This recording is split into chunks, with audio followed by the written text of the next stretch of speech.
Tonight, our exclusive first look inside America's Space Force, now guarding against potential Russian or Chinese aggression. Here's Tom Costello. Behind this razor-wired fence in Colorado, a highly classified Space Force asset.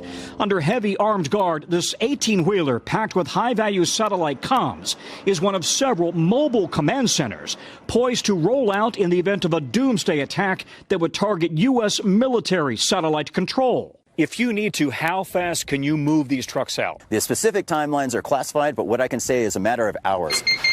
Thank you. Line up. At the main Space Force Satellite Ops Center, our cameras were the first ever let inside. Line down.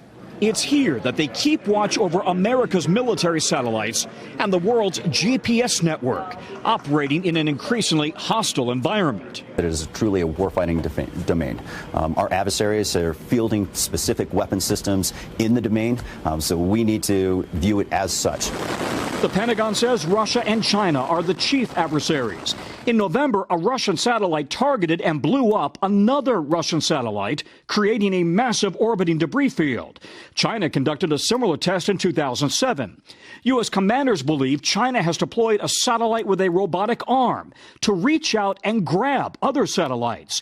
And Russia has nesting satellites loaded with offensive weapons. And liftoff. The head of Space Force says U.S. commercial and military satellites are routinely harassed. Whether it's jamming or harmful interference in the RF spectrum, laser dazzling, cyber attacks, cyber probing and cyber attacks. Those attacks monitored 24/7 in this classified command center. More than 70% of military satellite communications come through here. Everything from nuclear command and control orders to presidential communications, down to a Coast Guard cutter, a submarine, even tactical units on the ground. And if they don't have the communications when they need it, things can go seriously wrong.